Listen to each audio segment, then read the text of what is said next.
This is Debbie, and welcome to another brand new episode of The Offbeat Life, where I speak to inspiring individuals who ditch the norm to live their best life and become location independent. One of the things I know many of us have in common is that we want to have a freedom lifestyle, to live and work anywhere we want. But the hardest thing to do is start, especially when you don't have a job that will allow you to be location independent. The fastest and easiest way to begin is to teach abroad. Don't have experience teaching, you say? Well, no worries. I found a great company that can help you start your new adventure. CIEE provides teaching English as a foreign language certification that will give you the right tools to earn money while traveling, all while making an impact on the local communities.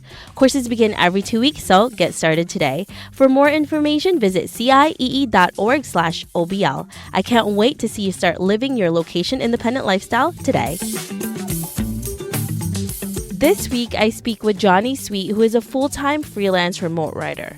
Before becoming a remote writer, Joni took a lot of twists and turns in her career. From working in a newspaper in Indonesia, a travel magazine in New York City, to slowly transitioning to the finance industry, where she worked as a content strategist before finally becoming a full-time remote writer. Her experience in the finance industry allowed her to realize that she didn't thrive working in an office. The feeling of discontent and the need to pay off student loans led Joni to dive into becoming a part-time remote writer while still working at her day job. Today, Joni lives in New York City as a full-time writer and has been published in National Geographic, Forbes, Thrillist, Huffington Post, and so much more. On this episode, Joni shares how to become a freelance location independent writer and why prioritizing what's most important in your life is crucial to success. Joni and I met during our time together in Mexico with Vera Journeys, and we had such a fun time together and also a pretty interesting meeting. So make sure you listen to that story because it's pretty funny. I hope you enjoyed this interview as much as I do. Hi, Joni. Thank you so much for being here with me today in this beautiful weather in New York City and for allowing me to do this interview with you. I'm so excited to see you again after our meeting in Mexico. I'm really excited to see you too. I'm glad you could make it down here and do this interview with me. So Joni and I, just a little background of how we met each other in Mexico through Vera Journeys, and that was such an interesting experience being with all of you entrepreneurs in Mexico in such an incredible setting, and I've learned so much from you. How was that trip like for you, and what did you take away from it? I love that trip. I mean, I think the biggest thing I took away from it was a lot of inspiration. It was so great collaborating with people who work in all kinds of different mediums that it felt inspiring, and it encouraged me to step out of my shell a little bit and start Instagramming more and start pitching bigger outlets for my writing. And also, Joni and I have a really unique meeting. Joni and I were roommates when we were with Vera Journeys, and she came in a few hours before I did, and I came in really late, and we actually met in bed. We met in bed. She was literally sleeping, and then we woke up in the morning, and we said hi to each other in bed. Best meeting ever. I know, now every time people ask us, how did you guys meet? In bed. We met in bed. So Joni, you have such an interesting background. Can you tell us a little bit more about yourself and why you live an offbeat life? Sure. I started working in magazines after college. I studied journalism up at Ithaca College. I bounced around a little bit. I worked in San Francisco, and then I moved to Indonesia to work at a newspaper before finally landing in New York, where I spent a few years working at a local travel magazine. And then I slowly transitioned into the finance industry, spending a little over a year, working at JP Morgan as a content strategist. During that time, I found that I just couldn't thrive in offices. Having this set schedule, having to be under the fluorescent lights all day, it really wasn't working for me, even though I really liked the projects I was working on. A combination of that and a need to make some extra money to pay off my student loans drove me to pursue freelance writing. And so I did that for the nights and the weekends for about 3 years before finally making the transition to a full-time freelance writer. Wow, that is such a great transition for you because you really stuck it out. You were doing all of these different things before you finally pursued what you really wanted to do. So, when you first took that first step to become a freelance writer, how was that transition like? What were the first steps you took in order to reach that goal? I think it was a job listing on Indeed. I'm looking for remote copywriters it turned out to be a content farm, but it actually was really great experience at the beginning because it was a low pressure way for me to start writing on the side and making some extra money. So they would assign me 3 blog posts a day for small businesses in every industry you could imagine, like tree service, construction, restaurants, like anything. And I would do blog posts for them, and I would have a 2-day turnaround, and that kind of built this discipline in me for meeting my deadlines, getting the work done, even when I was tired, even after a long day at work. And it also built my confidence up to start pursuing other opportunities. So that was kind of how I got my start. Now, when you were finally ready to leave your job at JP Morgan, how were you able to finally realize that you were finally ready to leave your 9 to 5 to pursue this full time? I think the biggest thing was that I started having more and more client work. Like more and more editors started reaching out to me. And I was having to turn work down because I just didn't have the time. Between working full time and writing articles for the clients I was already working with, I felt like all of a sudden here's this opportunity passing me by, and it felt like the right time to grab it. So I had been putting away some money for a few years. I felt like my savings were where I needed them to be to do this, and I felt like I finally had enough clients. So I set a date. And I booked a flight to Malta for a couple days after that quitting date so that I would be sure to actually do it and leave. And having a trip kind of made that transition easier for me. That is such a great way to do it. Set the date and book a trip. We should all be doing. When you said that there were editors that were asking you to do all of these articles, how did they find you? Sometimes I don't really know how they find me. I do have a website where people can contact me through a form online. So sometimes people reach out to me that way. I'm also part of some online writers groups. A lot of them are on Facebook, and so many editors are on there posting opportunities. So sometimes I would apply to those when it was something really compelling or interesting. And other times my editors would refer me to their colleagues and say, oh, you need to work with this writer. She's great. So it got to the point where it felt like I had lots and lots of assignments coming my way, and I really wanted to go after them. I also feel like those Facebook groups are so helpful, and you do get jobs from that, and you meet so many different people that can really help you. Can you give us 1 or 2 of those Facebook groups that would be really great for people who are also starting out? Well, some of them are secret. Okay. So I don't want to get kicked out of the groups, but there's some secret women's writers groups that if you just talk to other women writers, you're going to meet people who are in those groups and can invite you. I would say just start networking like crazy. Like tell everybody you know that you want to do more writing or whatever it is, whatever craft it is that you're pursuing, and people will get you into those networks online. Yeah, that's so true. Networking and collaborating with people is a really great way for you to start into a new niche, or if you just want to start writing, that's really great. And honestly, with any niche, it's just making sure that you're talking to the right people and you're collaborating is always a good idea. Your day right now must look so different from before you left your day job. Can you tell us what your average day looks like now? I would say on like a typical work day, I probably spend half the day at my co-working space. I'm part of this cool co-working service called Spacious, where they rent out restaurants that are closed during the day to open them up to co-working. So there's a restaurant right near my apartment called The Writing Room, which, fitting name. And I go work there for a few hours, and then I come home, and if it's like a deadline heavy day, I'll just keep working at my desk at home and have snacks, have music on. But I try and pepper my days with other things too, like working out is really important to me. So whenever I have the chance, I take a yoga class. I write sometimes about restaurants in the city and spas in the city. So occasionally I get the opportunity to go check them out in person. And other times I have client meetings or meetings with PR people to explore opportunities. So those will fill my day as well. How were you able to incorporate travel as a writer? Because you don't only just focus on travel when you're writing, you do other things too, like health.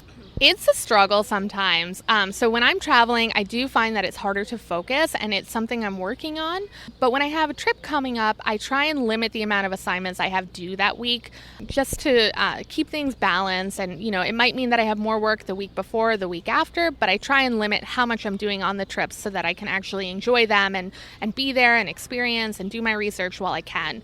I think advanced planning plays a big part of it. Try and plan my trips as well in advance as I can. So usually I'll have a couple months notice, which is nice. Then I can adjust my workload and plan ahead and build my assignments around it instead of doing them on the road. But I do keep working when I'm on the road. Sometimes it means like after a very busy day exploring a new city, it means that I'm at my desk in my hotel room, writing an article, catching up on emails, even conducting interviews myself.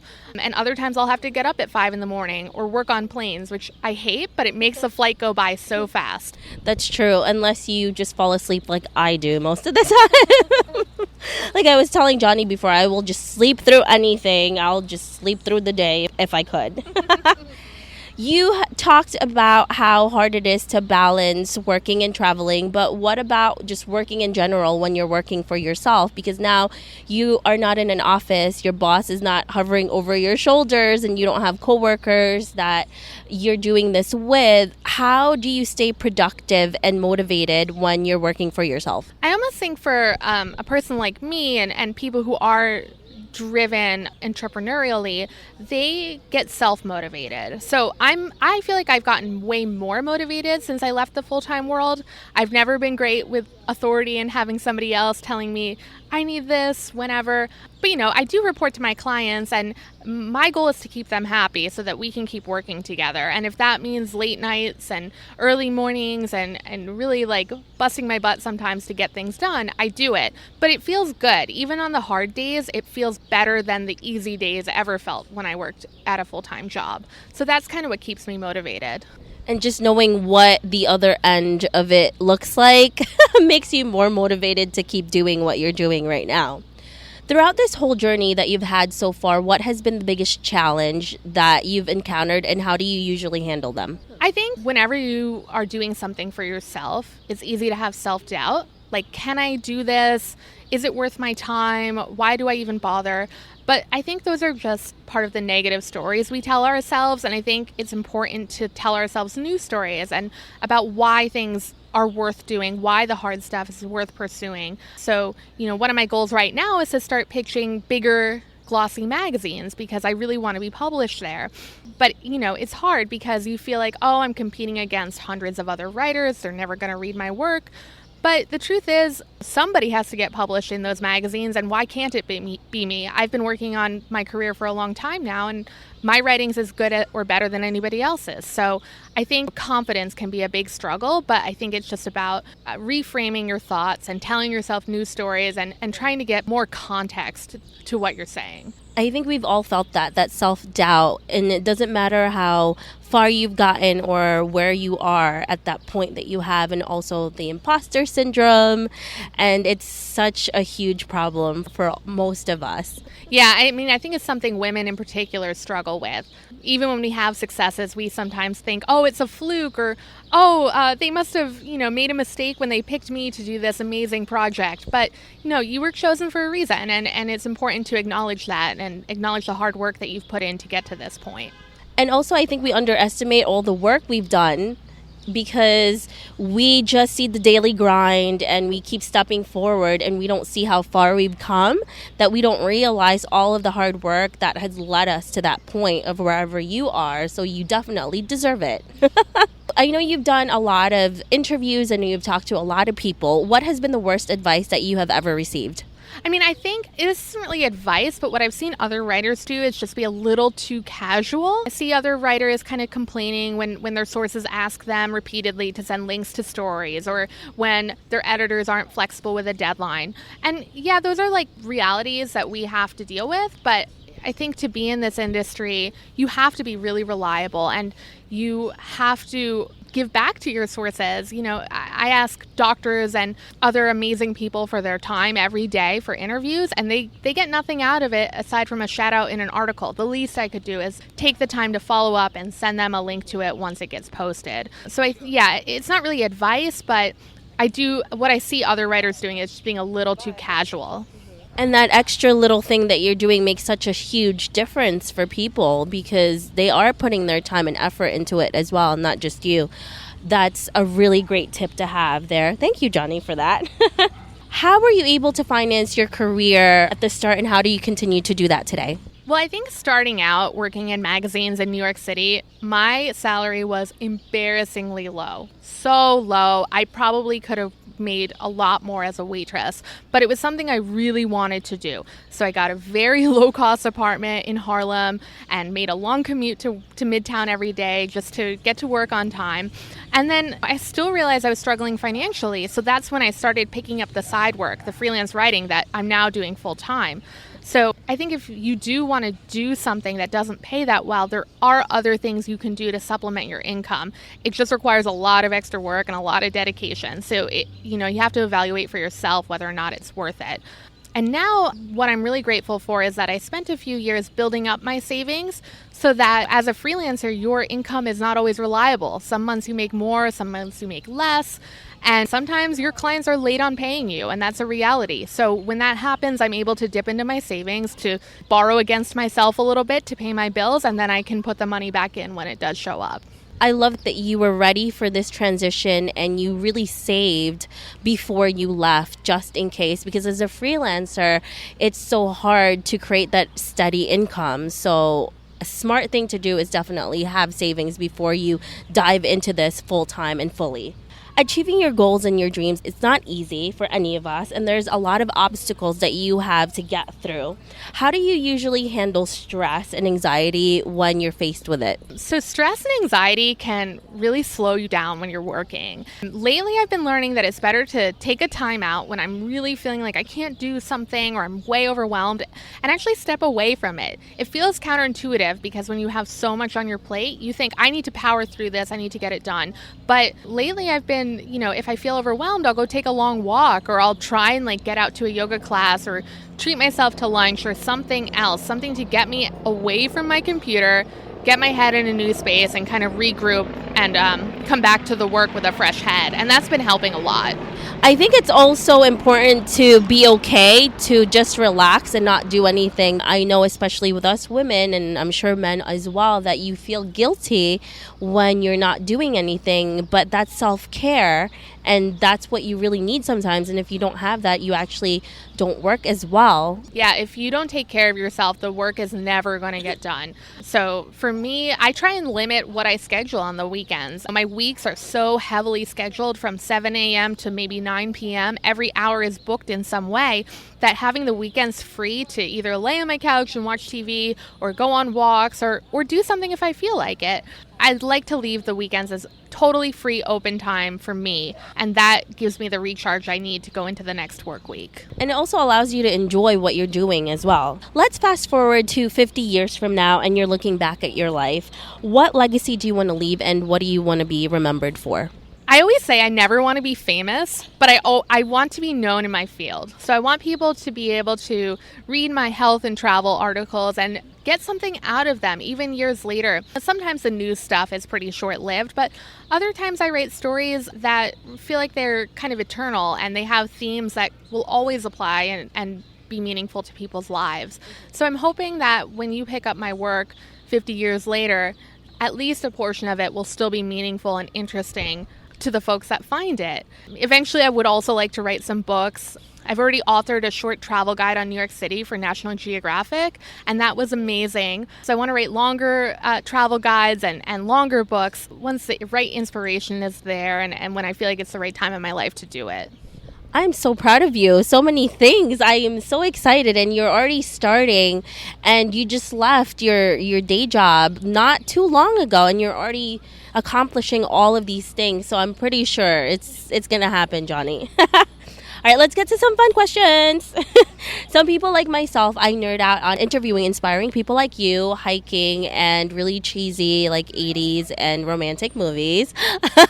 What about you, Joni? What do you nerd out on? So I love weird fitness stuff. I've taken a trapeze class in New York City it's so cool. You end up going upside down and you can see One World Trade Center in the background, like upside down, and that is so fun. So any sort of like weird, obscure, physically active thing, I have so much fun with. I also like travel a lot, as you might have gathered from this interview. I try and travel whenever I can. So I'm always trying to look for like cool, interesting places that people don't always think to go of. For example, one of my favorite trips was to the country of Jordan a couple years ago, and seeing Petra and all these cool archaeological sites was amazing. So I loved that. I love cats too. My boyfriend and I could just lay in bed and scroll through our favorite cat Instagrams all day long, and it's so fun. I love cats. That's like a dark hole you will never get out of once you start looking at cute cat pictures, cute cat videos, cute cat anything. So, oh my goodness. If you were given a 1-minute ad slot on the Super Bowl that you can't sell with the potential to reach millions, what would you fill it with? I mean, now that I'm thinking about cats, I read some study that showed like looking at cat videos and cute animal videos in general can really help you feel happier. And, it should come as no surprise, but now there's scientific evidence behind it. So why not just like put a compilation of really cute animal videos that everybody can just go, aw, together and feel happier at the end. Aw, that is such a cute idea. What is the most unusual job that you've ever had, and what was the best thing you've learned from it? So I worked at a winery in college, and the way I pictured it was very like, oh, I'd be there in a cute dress, giving people wine tastings, talking about like what flowers and berries you're tasting in the wine. It sounded very romantic to me. It turned out to not be romantic at all. I was lugging big cases of wine up and down stairs all day, dusting wine bottles. It was really boring and tedious, but my plan was to stick it out for the summer. But I was a poor judge of time at age 19, and I realized they had scheduled me for 40 hours of work during finals week. So I called them and I was like, I can't work this many hours this week. And they basically said, okay, don't come back then. It was a relief, actually. I did end up finding another job, but it was a relief. And I think that was the first time I really learned that I need to prioritize. And as hard as it was for me to turn down the extra cash as a poor college student, I knew that the whole reason I was there at all was to do well in school. So if I wasn't prioritizing that, then what was the point of even working at the winery or being up in that area of the world? So I think that was the biggest takeaway from that. It's just prioritizing. And, one thing I could have done better was organizing my schedule a bit more. It was no surprise that finals were coming up.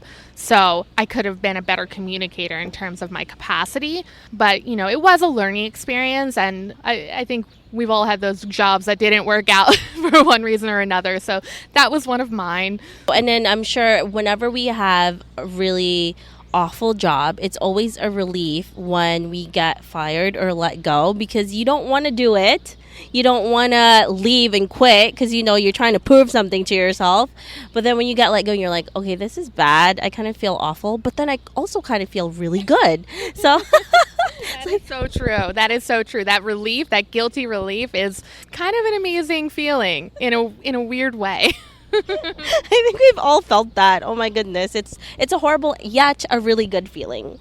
So having traveled to so many different places, what has been the most life-changing meeting that you have ever encountered? So I lived in Indonesia for a year. I was based in Jakarta, the capital, and it's on the island of Java. But I heard about this woman. Her name is Sri Lestari, and what she was doing, she was in an accident. She was paralyzed from the waist down. And in Indonesia, as a person with disabilities, it's not the same as in Western countries. They don't have a lot of resources available to help you or to ensure that you can keep getting around like you should be able to. So you end up confined to your house and potentially stuck in a life of poverty. But she was so inspiring because she worked with this group to build a modified motorcycle that allowed her to bring her wheelchair onto the motorcycle and drive around. All of a sudden, she could get around, and she was driving around to other people with disabilities' houses to show them that they could be independent, and she would help them get transportation to do so. And I found out that she was doing an amazing road trip from the island of Java through Bali to eventually give a TED Talk. And I reached out to her and I asked if she would let me follow her around for a few days, and she graciously said yes. So spending 3 days with her, like seeing her life and watching her meet with her clients and just seeing what somebody can do when they put their mind to it and they believe in themselves was really inspiring for me.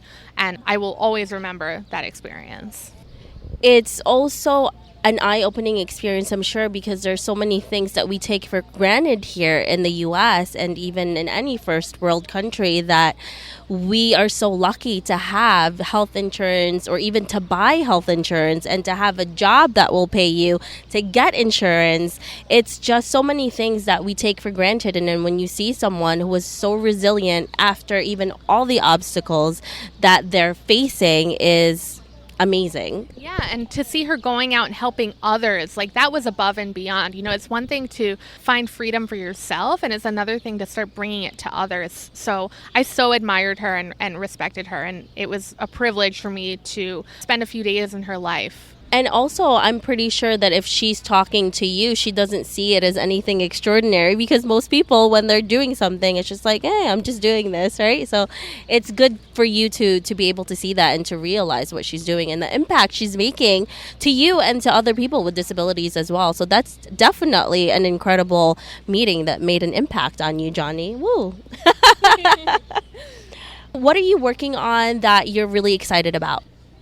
Well, I have some fun story ideas. You know, like I said before, I'm trying to put myself out there a bit more and get published in those names you see on the newsstand more frequently. So I have some story ideas I'm toying with, and I'm going to start writing those pitches and setting them out this week. And I am excited for summer travels. I've got some fun trips coming up. And I'm also excited to just try and find more balance in my life. I think my first couple months as a freelancer were really extraordinarily busy, which is a great place to be. And now it's time to, now that I understand that this is viable and I can keep doing this, it's time to step back and reevaluate, streamline, and prioritize things that are important to me that I may have pushed aside to keep working.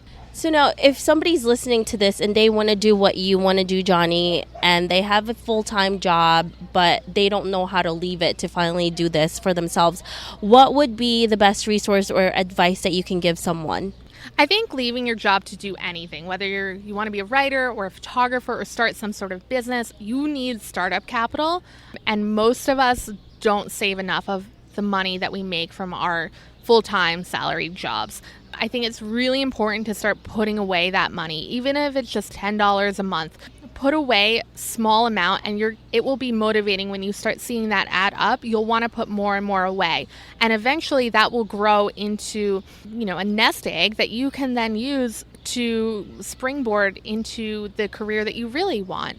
But I think without those savings, it forces you to start your career in a very uncertain place. It's much better to have that security and know that if things are hard at first, you'll be okay. I think it takes a lot of the stress and anxiety off of it if you can be in financially an okay place. I also feel like that's usually most of us, that's the biggest stress, is how are we going to afford to live once we leave our 9 to 5. So being prepared is so crucial before you actually take that step towards whatever it is that you want to do.